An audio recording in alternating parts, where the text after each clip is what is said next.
I say on here all the time that NFL quarterbacks drafted in the top 10 of the draft have 2 or 3 years to prove themselves as a starter.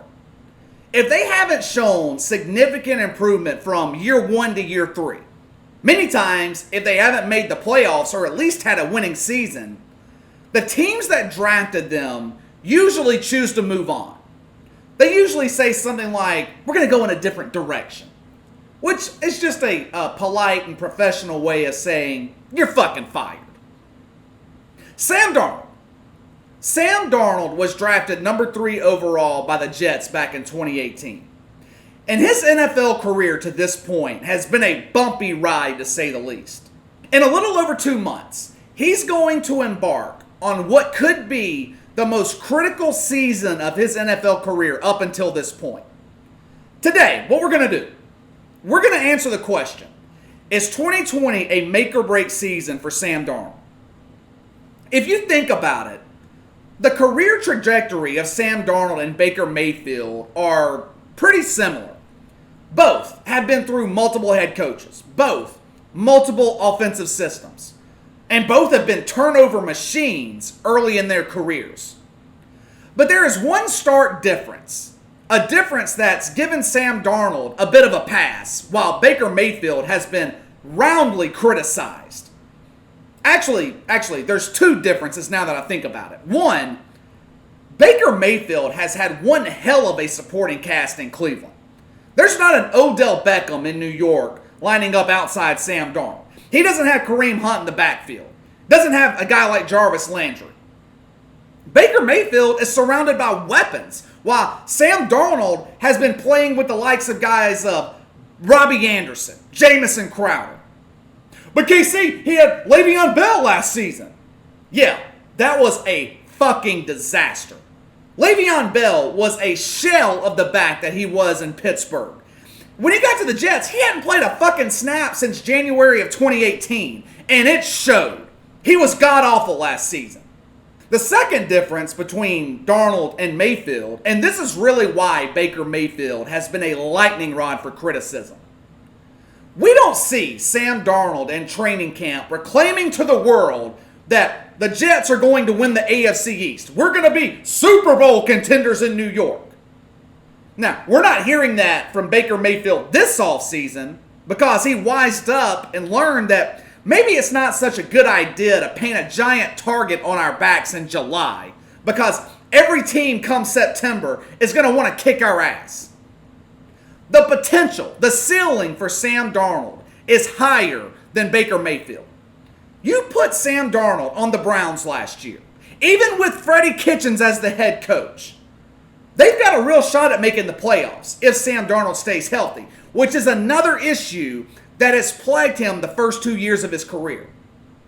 He missed 3 games his rookie season due to a foot injury. Last year, missed 3 games because of mono. By the time he returned last year in Week 6 against Dallas, the Jets' season was essentially over. They were 0-4 out of the playoffs. He was hit with some other nagging injuries throughout the year. They didn't really cause him to miss any time, but they definitely impacted his performance on the field.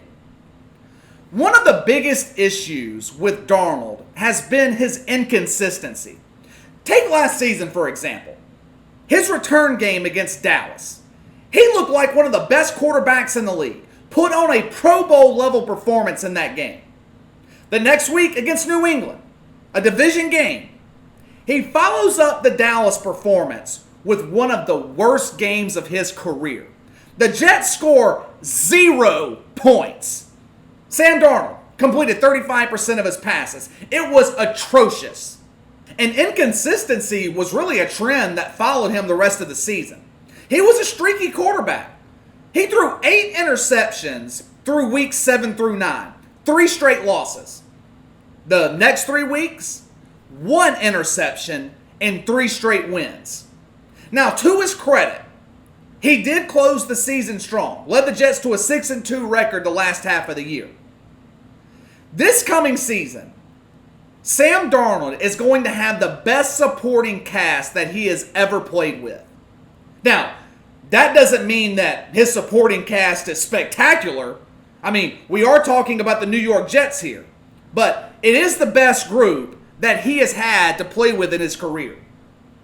They added Rashad Perryman through free agency, picked up the ever-reliable, the machine, Frank Gore, to back up Le'Veon Bell. They fixed the offensive line issues in the draft, which has been a problem the past 2 years. That being said, I don't really feel like this upcoming season is a make-or-break year for Sam Darnold. And there's one reason for that. Adam Gase. If anyone is facing a make-or-break year in New York this year, it's Sam Darnold's polarizing head coach. Now, I know I've said before when talking about Baker Mayfield that Kevin Stefanski doesn't give a shit if he's been through 2 head coaches, 2 offensive systems. That if Baker Mayfield struggles through the first 4, 5, 6 games of this year, then Kevin Stefanski is going to bench him. His days as a starter in Cleveland will be over. So, you figure I would believe the same about Sam Darnold. He's on a second head coach, second offensive system. He has struggled, just like Baker Mayfield, his first 2 years in the league. But it is 2 completely different situations.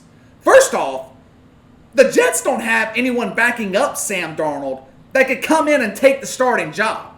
Case Keenum is waiting in the wings in Cleveland to take over for Baker Mayfield. And, I know, the Jets have Joe Flacco backing up Sam Darnold. But if you're a fan of the Jets, do you really want Joe fucking Flacco to be your starter? I don't think so. This season's going to be all about Adam Gase in New York. He is coming in on the hot seat. He's got 16 games to keep his job. I feel like Adam Gase has actually been holding back Sam Darnold, which is why I believe that Darnold is going to be given a pass and his head coach could be in the unemployment line at the end of the season if there are not major improvements on the offense. The front office in New York has set up Adam Gase to at least be better than they were last year. But if you look at his past, there is absolutely no reason to believe that success is coming to the Jets in 2020. Besides 2 years in Denver, where his quarterback was Peyton Manning, the track record for Adam Gase is pitiful.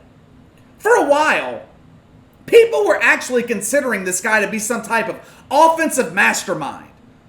That has been proven 100% inaccurate. Adam Gase was in Chicago back in 2015. It was one of the best seasons of Jay Cutler's career. Now, that's not really saying much because Jay Cutler's career, although it was long, was pretty much considered an abject failure. Jay Cutler is a much better reality TV personality than he ever was an NFL quarterback. Anyway, 2015 in Chicago, one of Jay Cutler's best seasons, and he was playing in Adam Gase's offensive system. They finished that year 16th in DVOA, middle of the pack. From there, Adam Gase travels down to Miami, becomes the head coach of the Dolphins, where the trend of shitty offenses continued. 2017, they finished 23rd. 2018, 27th. Then you had the disastrous dumpster fire that was the New York Jets offense last year. 31st in points scored, 29th in passing, 31st in rushing. The Jets had 4 games last year where they didn't score a fucking touchdown. 10 games. They scored less than 20 points in a league where the rules are designed for offenses to be able to score points. That's how pathetic the Jets offense was last year. And that's also with the Jets having a pretty easy schedule last year. They played 10 games against teams that were at or below 500. That is not going to be the case in 2020. You would think, with the Jets playing in the AFC East, a division with a rookie quarterback in Miami, an unknown Jarrett Stidham in New England, and a guy like Josh Allen, who I really like in Buffalo, but he's still unproven. You would think in this division that the Jets could be able to cakewalk their way through the AFC East and make it to the playoffs. That is not going to be the case. The Buffalo Bills should win the AFC East with ease. And the rest of the Jets' schedule outside of their 6 games in the division, brutal. 49ers, Colts, Broncos, Chiefs, Seahawks, Rams. Do you see the Jets beating any of those teams? You think Adam Gase, in this weird offseason where they haven't had mini camp, they haven't been able to meet as a team, no OTAs, no anything like that, do you think that he's actually been able to improve the offensive enough to beat any of those teams? I don't think so. The problem with Adam Gase, there's just no consistency. He had the offense looking great against Dallas, Washington, Oakland, some of the worst defenses in the league last year. But for most of the season, the Jets looked completely unprepared offensively. And a lot of times they looked overmatched.